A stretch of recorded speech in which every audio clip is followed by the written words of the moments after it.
क्या तुम्हारा दिमाग कभी रुकता नहीं? तुम सोने जाते हो, लेकिन सोचते रहते हो, काश मैंने ऐसा किया होता, कल क्या होगा? अगर सब गलत हो गया तो? हम सब यही करते हैं, या तो अतीत में जीते हैं या भविष्य में डरते हैं। लेकिन सच्चाई यह है कि जिंदगी सिर्फ एक जगह होती है, अभी। आज हम बात करेंगे उस किताब की जिसने लाखों लोगों को माइंड की कैद से आजाद किया, the power of now by Eckhart Tolle. यह किताब सिखाती है कि स्ट्रेस खत्म करने, पीस पाने और खुश रहने का असली रास्ता दिमाग के बाहर नहीं, बल्कि अब में है। अगर तुम इस वीडियो को अंत तक देखोगे तो तुम्हें अपने अंदर एक अजीब सी शांति महसूस होगी, जैसे तुम्हारा मन पहली बार चुप हो गया हो। एकहार्ट टोले कहते हैं, तुम्हारा अतीत बस यादों का एक झूठा खेल है और तुम्हारा भविष्य सिर्फ कल्पना है। जो सच है वो बस ये पल है, the now. Example, simple, relatable. मान लो तुम पार्क में बैठे हो, सूरज की रोशनी तुम्हारे चेहरे पर है, हवा हल्की चल रही है, लेकिन तुम्हारा मन किसी पुराने झगड़े या आने वाली परीक्षा में उलझा है। शरीर यहां है, लेकिन मन कहीं और यहीं से हमारी बेचैनी शुरू होती है। Practical understanding. जब तुम अब को महसूस करते हो तो तुम्हारा दिमाग शांत हो जाता है, क्योंकि इस पल में कोई समस्या नहीं होती। प्रॉब्लम हमेशा दिमाग में होती है। क्या होगा अगर, या काश ऐसा हुआ होता। हमें क्या सीखने को मिलता है? हमें वर्तमान क्षण में वापस लौटना सीखना चाहिए। अगर तुम हर एक घंटे में सिर्फ 1 मिनट भी रुककर अपनी सांसों को महसूस करो तो धीरे धीरे तुम्हारा माइंड धीमा पड़ने लगेगा। यही अब में जीने की शुरुआत है। टोले कहते हैं, हमारे अंदर एक आवाज हमेशा बोलती रहती है। वो कहती है, मैं बेकार हूं, वो मुझसे बेहतर है, अगर ये नहीं हुआ तो। और हम समझते हैं कि यही हम हैं। लेकिन असली सच्चाई, हम वो आवाज नहीं है, हम वो हैं जो उस आवाज को सुन रहे हैं। एग्जाम्पल, जैसे मोबाइल में एक गाना बज रहा है, तुम वो गाना नहीं हो, तुम वो सुनने वाले हो। उसी तरह तुम्हारे विचार तुम्हारा मन है, पर तुम वो हो जो मन को देख सकता है। Practical exercise. हर दिन 2 मिनट अपने विचारों को ऑब्जर्व करो। जैसे ही कोई नकारात्मक विचार आए, बस अपने आप से कहो, ठीक है, ये एक विचार है, जरूरी नहीं कि ये सच हो। उस पल तुम ऑब्जर्वर बन जाते हो और माइंड की पकड़ ढीली होने लगती है। हमें क्या सीखने को मिलता है? जब हम खुद को अपने विचारों से अलग कर लेते हैं तो हम रिएक्ट करने की बजाय रिस्पॉन्ड करना सीखते हैं। यही इमोशनल मैच्योरिटी की असली शुरुआत है। एकार्ट टोले कहते हैं, हमारे अंदर एक पेन बॉडी होता है जो पुराने दर्द, गुस्से और भावनात्मक चोटों से बना है। जब कोई स्थिति उन घावों को छूती है, पेन बॉडी जाग उठता है और हम अचानक गुस्सा, दुख या जलन महसूस करते हैं। Real life example. किसी ने तुम्हें मजाक में कुछ कह दिया, पर तुम्हें बुरा लग गया क्योंकि वो बात तुम्हारे पुराने आत्मसम्मान वाले दर्द को छू गई। तुम सोचते हो, उसने ऐसा क्यों कहा?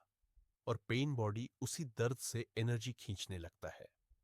Practical way to heal. जब अगली बार ऐसा हो तो खुद से पूछो, क्या यह गुस्सा अभी की बात पर है या किसी पुराने दर्द की प्रतिक्रिया है? अगर तुम बिना रिएक्ट किए उसे महसूस कर पाओ तो पेन बॉडी की शक्ति खत्म होने लगती है। हमें क्या सीखने को मिलता है? हमारी प्रतिक्रियाओं के पीछे हमेशा कोई पुराना जख्म होता है। अवेयरनेस उस जख्म पर रोशनी डालती है। हीलिंग तब होती है जब हम दर्द को महसूस करते हैं, न कि उसे दबाते हैं। तोले कहते हैं, टाइम असल में एक मनोवैज्ञानिक जाल है।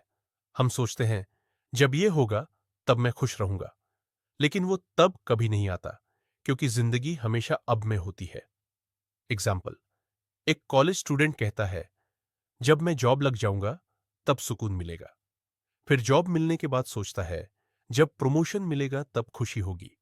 और फिर जब उम्र बीत जाती है तो एहसास होता है वो अब कभी जिया ही नहीं। Practical lesson. प्लान बनाना जरूरी है, पर जीना प्लान में नहीं, पल में है। जब तुम कोई काम करते हो तो पूरा ध्यान उसी में लगाओ, चाहे वो खाना खाना हो, पढ़ाई करना हो या किसी से बात करना। हमें क्या सीखने को मिलता है? फ्यूचर प्लानिंग, ठीक है, लेकिन फ्यूचर लिविंग नहीं। अब को सही तरीके से जीने वाला इंसान ही कल को बेहतर बना सकता है। टोले कहते हैं, ज्यादातर झगड़े इसलिए होते हैं क्योंकि दोनों लोग प्रेजेंट में नहीं होते। दोनों अपने दिमाग की कहानियों में जी रहे होते हैं। एग्जाम्पल, कोई तुम्हें कुछ कह दे और तुम्हारा पेन बॉडी तुरंत ट्रिगर हो जाए। तुम रिएक्ट करते हो, फिर दूसरा भी रिएक्ट करता है, और इसी तरह रिश्ता धीरे धीरे ईगो की लड़ाई में बदल जाता है। प्रैक्टिकल टिप, जब कोई गुस्से में बात करे, उसे ऑब्जर्व करो, रिएक्ट मत करो। थोड़ा रुककर सोचो, क्या ये उसका पेन बॉडी बोल रहा है? उस पल अगर तुम शांत रह गए तो ड्रामा वहीं खत्म हो जाएगा। हमें क्या सीखने को मिलता है? प्रेजेंट रहना मतलब वर्तमान को महसूस करना। जब हम रिश्तों में जागरूक रहते हैं तो ईगो की जगह समझ आती है। Presence is the highest form of love. अब सवाल, अब मैं कैसे जिए? एकार्ट कहते हैं, इसके लिए कोई बड़ी मेडिटेशन की जरूरत नहीं, बस छोटी छोटी चीजों को पूरी जागरूकता से करना ही काफी है। Practical exercises. 1, सांस पर ध्यान दो। सुबह उठते ही 1 मिनट बस अपनी सांसों को देखो, अंदर जाती, बाहर आती। ये तुम्हें तुरंत अब में ले आएगा। 2, बॉडी स्कैन। आंखें बंद करके सिर से पैर तक अपने शरीर को महसूस करो। सोचो मत, बस महसूस करो। 3, माइंडफुल लिसनिंग। जब कोई बात कर रहा हो सिर्फ सुनो, अगले जवाब की सोच मत बनाओ। 4, फोन फ्री मोमेंट। दिन में 10 मिनट बिना फोन के बैठो और अपने आसपास की आवाजें सुनो, पंछियों की, हवा की, बच्चों की हंसी। हमें क्या सीखने को मिलता है? अवेयरनेस किसी पहाड़ पर नहीं मिलती, वो तुम्हारी सांसों, शब्दों और छोटे कामों में छिपी है।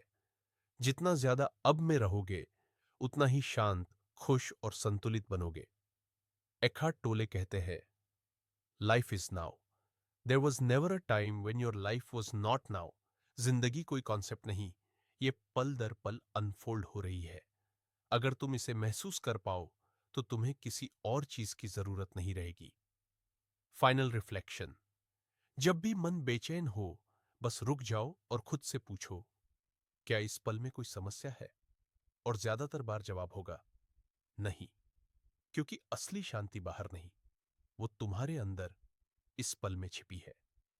अगर ये वीडियो तुम्हें थोड़ा भी सुकून या क्लैरिटी दे पाया हो तो इसे किसी ऐसे इंसान के साथ शेयर करो जो आज थोड़ा परेशान है। और अगर तुम चाहते हो मैं ऐसी और किताबों का सार लाऊं, atomic habits, man's search for meaning या डिसिप्लिन इज डेस्टिनी, तो चैनल को सब्सक्राइब करना मत भूलो, क्योंकि यहां हम सिर्फ किताबें नहीं पढ़ते, हम खुद को समझना सीखते हैं।